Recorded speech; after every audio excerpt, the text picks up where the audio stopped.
Hi guys! For today's video, magluluto tayo ng adobong sitaw. So guys, ngayon tuturuan ko kayo kung paano ang aking recipe sa adobong sitaw.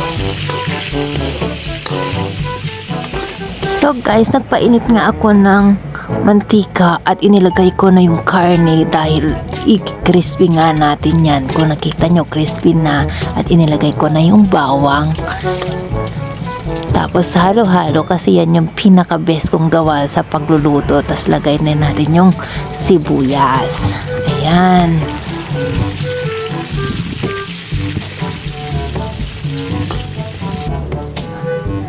Tapos lalagyan na natin ng sili guys. Pampaanghang. At pangpasarap na rin sa ating lulutuin guys. Tapos susunod natin yung paminta guys.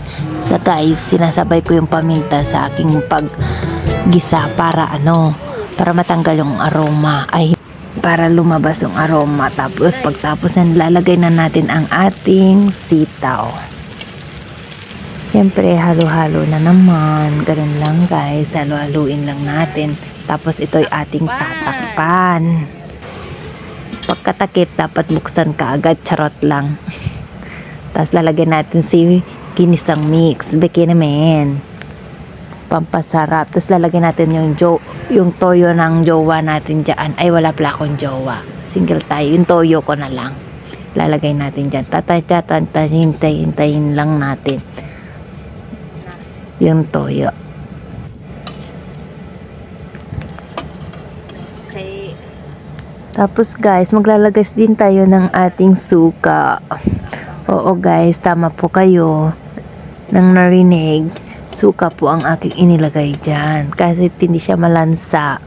Naglalagay po ako ng suka para masarap.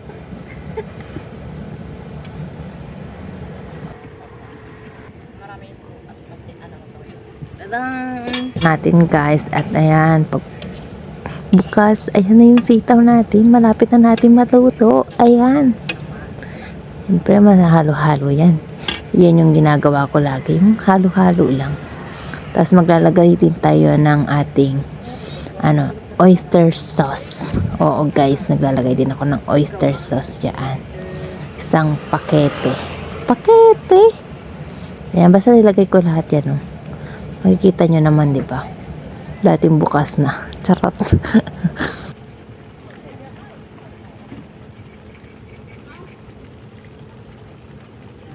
Tapos, halo-haluin.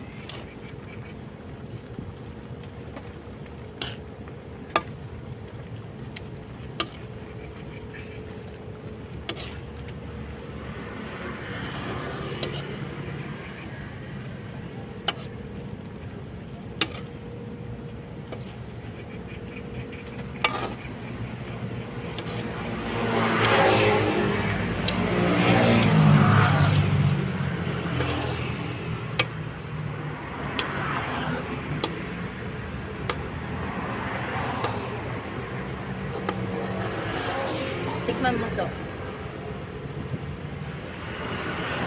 Huwag kang magkakamali, ilalagay pa dyan.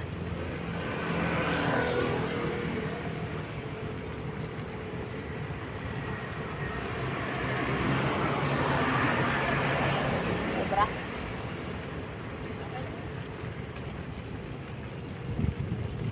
Basura.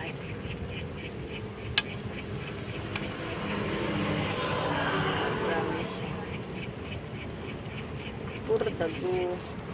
Tapos ito'y ating titikman at tatakpan din. Ayan. At ang sarap guys. Ayan, pagbukas, ayan na yung ating adobong sitaw.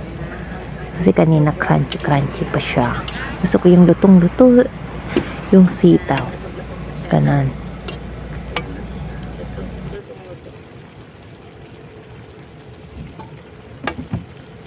Pangit pa crunchy. Tapos guys, ayan. Halo-halo lang hanggang sa mapag-isipan kong okay na to. Takpan na natin.